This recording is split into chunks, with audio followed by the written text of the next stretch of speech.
الہی میں ہوں بس خطاوار تیرا، مجھے بخش ہے نام غفار تیرا۔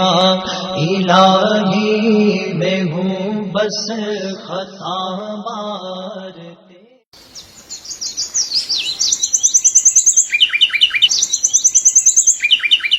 الحمد لله رب العالمين والصلاة والسلام على سيد الأنبياء والمرسلين وعلى آله وأصحابه أجمعين.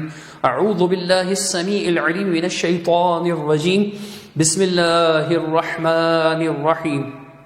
ولا تكونوا كالتي نقضت غزلها من بعد قوة أنكاثا.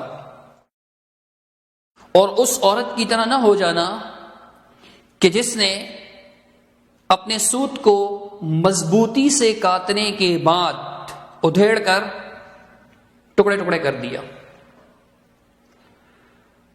یہ آیت ایک ایسے عورت کی مثال ہے کہ جس نے اپنی محنت کو اپنے ہاتھوں سے برباد کیا ہو، یعنی سارا دن بیٹھ کر رسی بنتی رہی، رسی بناتی رہی، سوت بناتی رہی، اور شام ہوا سارا اکھیڑ کر رکھ دیا۔ جب رسی تیار ہو گئی اکھیڑ کر رکھ دیا، ٹکڑے ٹکڑے کر دیا۔ جو رسی بناتے ہیں یا سوت کاٹتے ہیں وہی جانتے ہیں کہ یہ کتنا محنت طلب کام ہے۔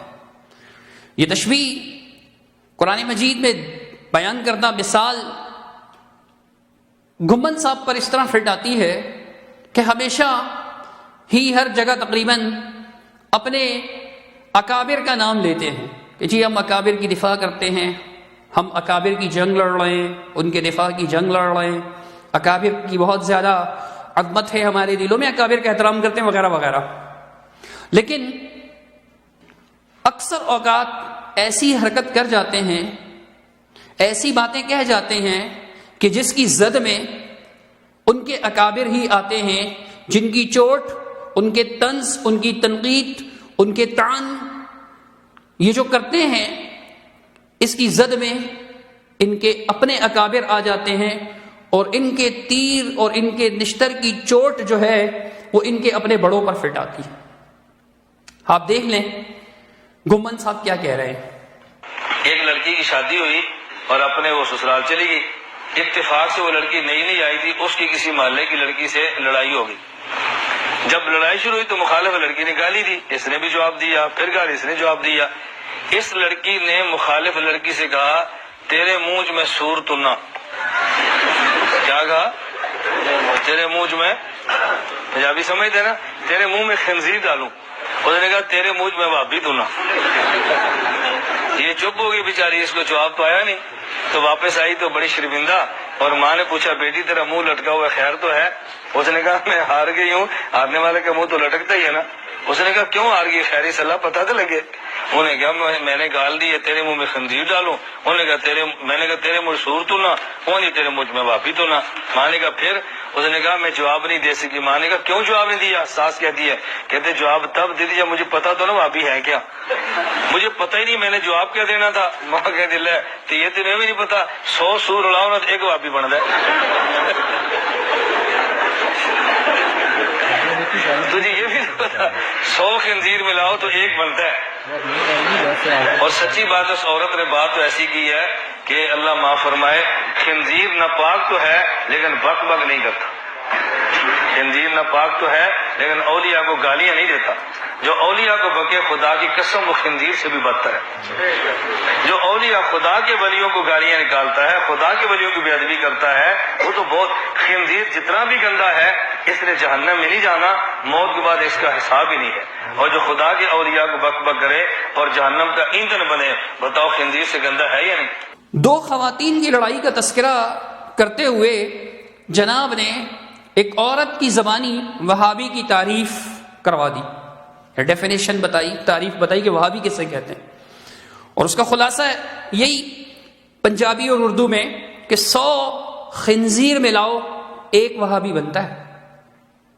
پھر آگے سے کہتے ہیں سچی بات ہے اس عورت نے ایسی بات کہی، خنزیر نجس بھی ہے، فلاں بھی ہے، آپ سن چکے ایسا ہے ویسا ہے، لیکن اولیاء کو گالیاں نہیں دیتا، یعنی ان کے کہنے کا مقصد یہ ہے کہ وہابی اولیاء کو گالی دیتے ہیں۔ حالانکہ یہ نری تہمت ہے وہابیوں پر. جیسے انہی کے ہم مسلک حضرات، ان کے علماء کرام اور ان کے سب سے بڑے حضرت اعلی حضرت ان لوگوں کے اکابر پر اور ان پر کفر کے فتوے چھاپ چکے ہیں اس الزام کے ساتھ کہ یہ لوگ رسول اللہ صلی اللہ تعالی علیہ وسلم کو گالیاں دیتے ہیں.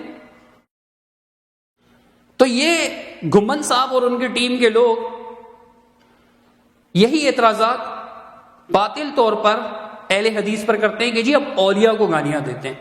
حالانکہ جو لوگ جن کا واسطہ پڑا وہ جانتے ہیں کہ الحمدللہ اہل حدیث اس سے بری ہیں، اولیاء کو گالیاں نہیں دیتے.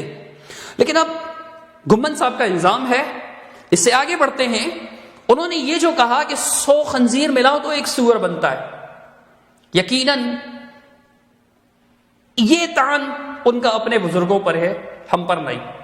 سنیے، ان کے فقیہ الامت اور قطب عالم رشید احمد گنگوئی صاحب، ان کی فتاوی رشیدیہ بڑی معروف ہے. اس میں وہ ان سے سوال ہوتا ہے کہ وہابی کسے کہتے ہیں. میں بڑے اختصار کے ساتھ بیان کر رہا ہوں، ہر کتاب کا اسکین ہم ساتھ لگا دیں گے، پوری عبارت آپ اس میں پڑھ سکتے ہیں. تو گنگوئی صاحب نے کہا وہابی متبع سنت اور دیندار کو کہتے ہیں. ان اطراف میں وہابی متبع سنت اور دیندار کو کہتے ہیں، سنت کی پیروی کرنے والے کو. اب سنت کی پیروی کرنے والا دیندار شخص وہابی ہوتا ہے ان اطراف میں. گنگوئی صاحب نے کہا ہے یہ. لیکن گھمن صاحب کیا کہہ رہے ہیں؟ 100 سور اڑاؤ نا ایک وہابی بن جائے. تجھے یہ بھی 100 خنزیر ملاؤ تو ایک بنتا ہے.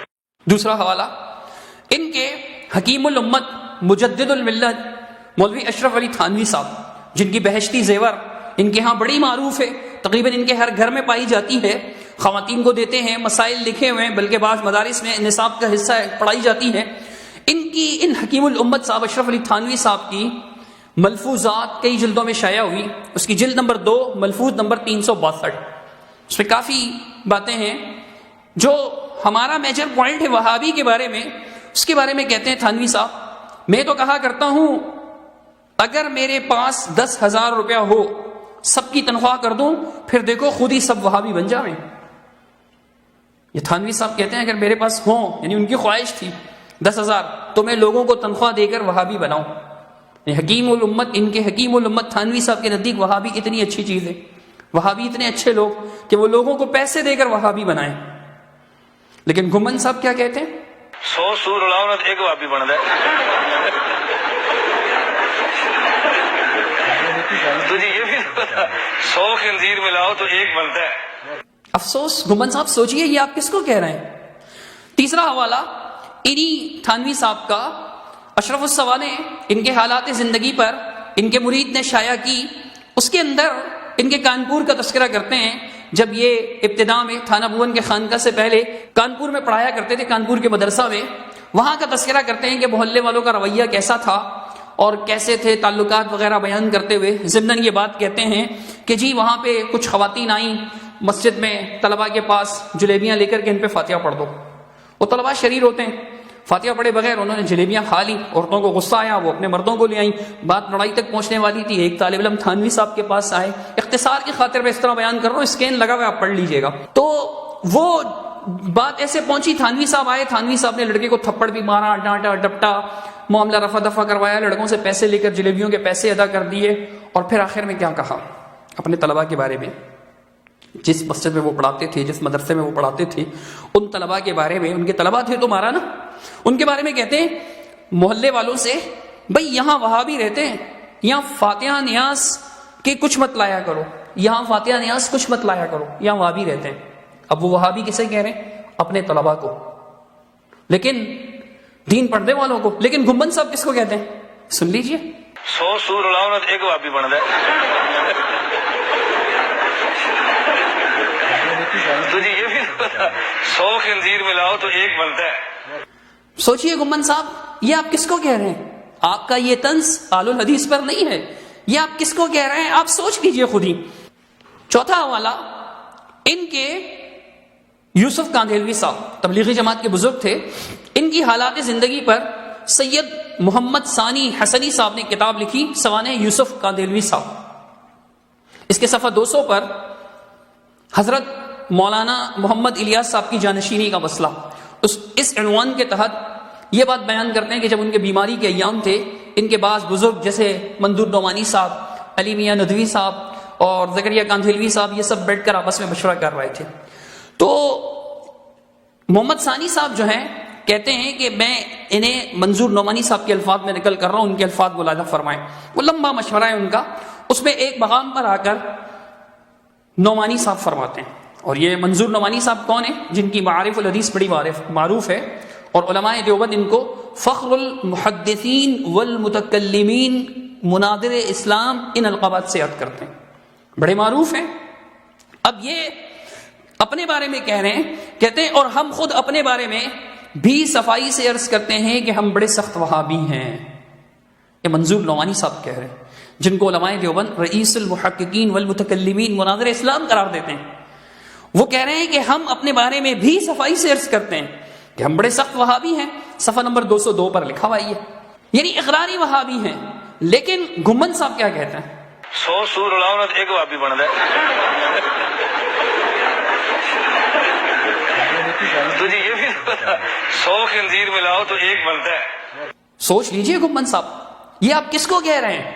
پانچواں حوالہ، جب منظور نعمانی صاحب نے یہ بات کہی، یہ مشورے کا ذکر چلتا چلا جا رہا ہے، یہ بات کہی تو جواب میں زکریا کاندھلوی صاحب، جن کی فضائل اعمال بڑی معروف ہے، شیخ الحدیث زکریا کاندھلوی صاحب، تقریباً ان کی ہر مسجد میں اس کی تعلیم ہوتی ہے، انہوں نے جواب میں منظور نعمانی صاحب کو کیا کہا، اپنے ہی عالم کو کیا کہا کہ مولوی صاحب میں خود تم سے بڑا وہابی ہوں۔ اور گھمن صاحب کیا کہہ رہے ہیں؟ 100 سور اڑاؤ نا ایک وہابی بن ہے۔ تو جی یہ بھی 100 خنزیر ملاؤ تو ایک بنتا ہے۔ گھمن صاحب یہ آپ کس کو کہہ رہے ہیں؟ ایک طرف آپ کے شیخ الحدیث ہیں، مناظر اسلام ہیں، رئیس المحدثین ہیں، رئیس المتکلمین ہیں، حکیم الامت مجدد الملت ہیں، فقیہ الامت ہیں، قطب عالم صاحب ہیں، یہ سب تو وہابی کی تعریف کر رہے ہیں، بعض خود کو خود وہابی کہہ رہے ہیں، بعض تنخواہ دے کر وہابی بنانے کی بات کر رہے ہیں، بعض اپنے طلبہ کو وہابی کہہ رہے ہیں، اور آپ ہیں کہ وہابی کی اتنی گھٹیا تعریف کر رہے ہیں۔ اگر وہابی کی تعریف یہی ہے جو آپ بیان کر رہے ہیں گھمن صاحب، تو پھر ہمارا سوال یہی ہوگا کہ آپ اپنے ان بزرگوں کے بارے میں کیا کہیں گے؟ اب آخر میں یہ سن لیجئے کہ آپ کے امام اہل سنت مولانا سرفراز خان صفدر صاحب کئی ایک کتابوں کے مصنف ہیں، ماضی قریب میں فوت ہوئے، ان کی کتاب اتمام البرہان صفحہ نمبر 269، اس میں وہ لکھتے ہیں حقیقت یہ ہے کہ انگریز نے تحریک جہاد کو بری طرح کچلا، مجاہدین اور مصلحین کو وہابی کے نام سے موسوم کر کے بدنام کیا گیا۔ وہابی کو بدنام کرنا انگریز کا طریقہ ہے۔ گھمن صاحب آپ انگریز کی پیروی کر رہے ہیں۔ آگے لکھتے ہیں کہ انگریزوں نے باغی اور وہابی مترادف الفاظ قرار دیے، عامت المسلمین میں ان کے خلاف نفرت کا جذبہ پیدا کیا۔ یہی کام گھمن صاحب کر رہے ہیں، عامت المسلمین میں نفرت کا جذبہ پیدا کرنے کے لیے بتا رہے ہیں کہ 100 خنزیر ملاؤ تو جی ایک وہابی بنتا ہے، 100 سور اڑاؤ نا ایک وہابی بن ہے۔ تو جی یہ بھی 100 خنزیر ملاؤ تو ایک بنتا ہے۔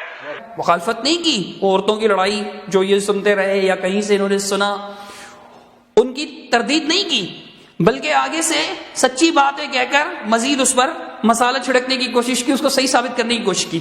اب یہ وہابیوں کو بدنام کرنا انگریز کا طریقہ ہے جو گھمن صاحب نے اپنایا ہوا ہے۔ آگے سنیے، لکھتے ہیں بعض علماء کا کردار، سرفراز صاحب لکھتے ہیں بہت سے علماء نے مذہبی خدمات سمجھ کر وہابیوں کی مخالفت کی، حکومت نے ایسے علماء کی سرگرمیوں کو بنظر استحسان دیکھا اور ان علماء کو بالواسطہ یا بلا واسطہ ان خدمات کا معاوضہ دیا۔ یعنی ان علماء نے انگریز کے کہنے پر مخالفت کی تو ان کو انعام و اکرام سے نوازا گیا، وہابیوں کو مسجد میں نماز پڑھنے سے روکا گیا، مقدمات قائم کر کے ان کے قبضے سے مسجدیں نکالی گئیں۔ ایک عرصے تک حکومت کی عام پالیسی اس سلسلے میں یہی رہی کہ ایسے مقدمات میں بالعموم وہابیوں کی مخالف پارٹی کے حق میں فیصلہ ہوا۔ مولوی وسیع احمد صورتی نے ایک فتویٰ جامع الشواہد فی اخراج الوہابیین عن المساجد مرتب کیا، گمنام سے گمنام مولوی نے اس پر دستخط کیے، اس فتوے کی خوب تشہیر ہوئی، آگے بھی کچھ اس قسم کے فتووں کا ذکر ہوا ہے۔ یہ جامع الشواہد جو ہے یہ کتاب آل الحدیث کے خلاف لکھی گئی ہے، کہ وہابیین کو مسجد سے نکالا جائے، یہ کتاب اہل الحدیث کے خلاف لکھی گئی ہے. اور پھر سرفراز صاحب نے آگے لکھا ہے کہ یہ ساری کتابیں انگریز حکومت کی طرف سے شائع ہوئی. تو وہابیہ کے خلاف پروپیگنڈا کرنا، لفظ وہابی کو بدنام کرنا، یہ انگریز کا طریقہ ہے اور آپ کے اپنے اکابر کی مخالفت ہے. امید ہے کہ آپ اس سے باز آ جائیں گے. اللہ رب العالمین سمجھ عطا فرمائے. اقول قولی ھذا استغفر اللہ لی ولکم ولسائر المسلمین اجمعین برحمتک یا ارحم الراحمین. الہی میں ہوں بس خطاوار تیرا، مجھے بخش ہے نام غفار تیرا. الہی میں ہوں بس خطاوار